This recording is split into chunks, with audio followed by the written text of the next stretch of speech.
Anda kembali bersama kami di Mengawal Pemerintahan Prabowo Gibran, saudara. Saya kembali ke Mas Burhan tadi pertanyaannya soal kabinet yang besar, itu jadi diskusi kita terakhir. Tapi kemudian jadi pertanyaan gini, Pak Prabowo kan juga mengatakan kabinet besar. Bangsa kita besar, Indonesia itu besar gitu. Jadi kenapa kemudian butuh kabinet yang besar?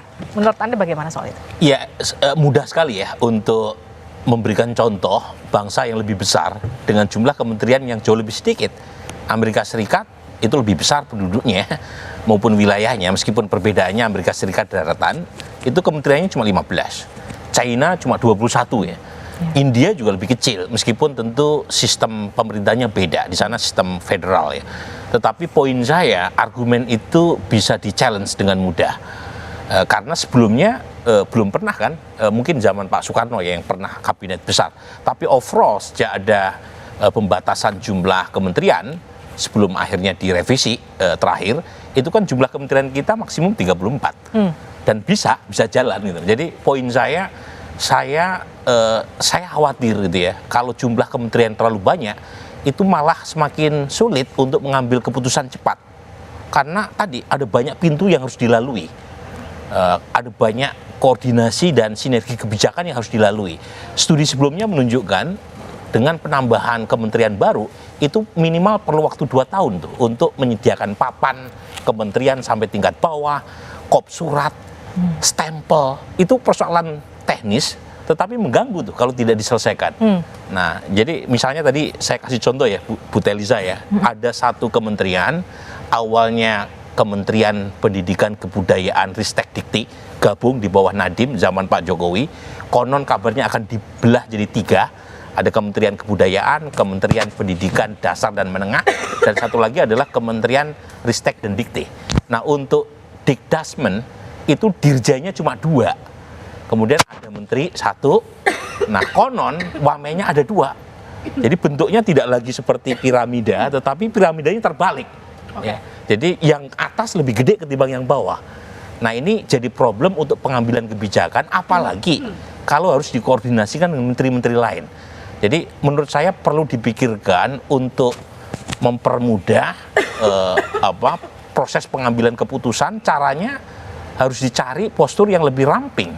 Tetapi sepertinya itu sulit untuk kita harapkan sekarang, karena Pak Prabowo sudah memanggil banyak sekali orang, dan konon kisarannya antara 44 sampai 48, dan ya harus cari formula lain bagaimana caranya supaya dengan postur yang besar, selain efek anggaran, pengambilan kebijakan bisa dipercepat ya, meskipun dengan tadi konsekuensi pintu yang makin banyak harus dilalui untuk sampai pada proses pengambilan keputusan. Oke, kita masuk ke soal isu pencegahan korupsi yang kalau tadi Mas Burhan di awal kan juga sempat katakan proses seleksi dari tiap pemimpin negara itu kan pasti akan beda-beda. Kalau Pak Jokowi dulu kan memberikan calon-calonnya ke KPK.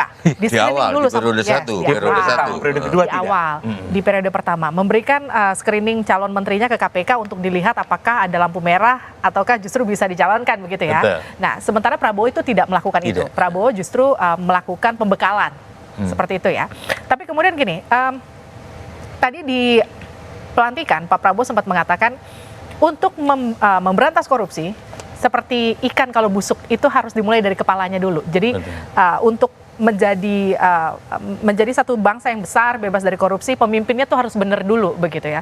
Jadi apakah ini kemudian yang ingin dicapai dari Pak Prabowo dari kabinetnya dan juga dengan sebenarnya Pak Prabowo berkali-kali ya menyatakan komitmen lisannya untuk memberantas korupsi. Termasuk statementnya di acara sebuah bank BUMN yang mengatakan bahwa menteri jangan cari-cari duit ya di APBN. Betul. Kemudian juga statement yang dia ulang berkali-kali yang merujuk pada ayahandanya sendiri, Profesor Sumitro, berkaitan dengan tingkat kebocoran minimal 30%. Dan itu sebenarnya menjadi semacam energi yang positif buat Pak Prabowo. Tetapi di level eksekusi itu sepertinya mismatch gitu ya.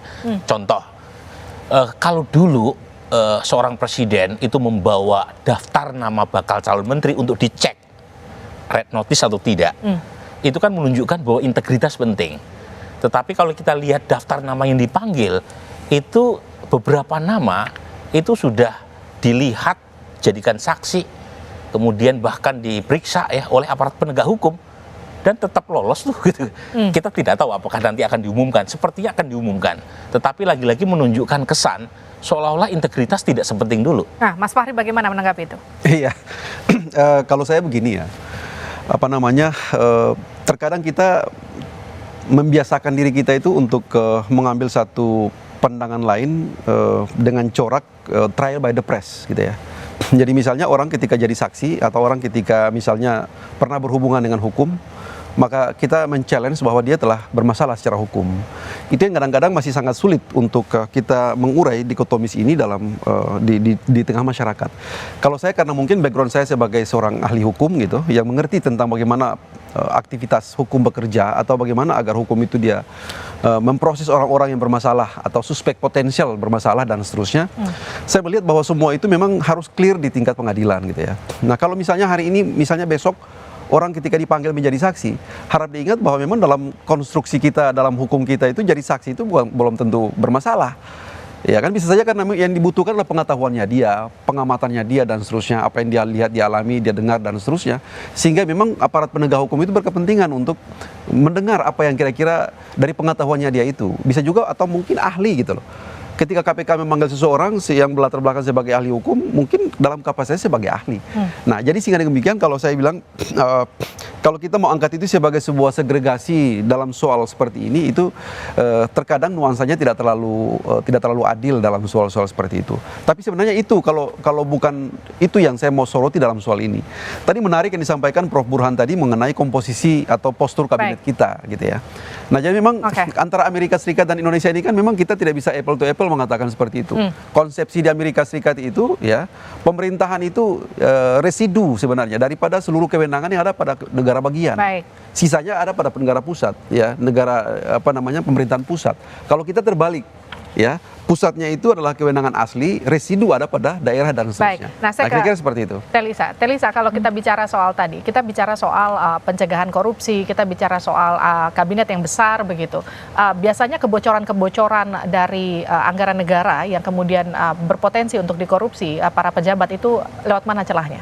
Yang kemudian harus ditutup dan diwaspadai? Iya, kebanyakan kan lewat pengadaan barang dan jasa ya. Yang kita dengar kan belakangan seperti Kementan, kemudian Kemenkominfo dalam pengadaan BTS. Biasanya kan pengadaan-pengadaan yang nilainya besar, terutama yang terkait dengan investasi ya. Contoh di Kemenkominfo kan terkait dengan BTS itu besar sekali anggarannya, triliunan.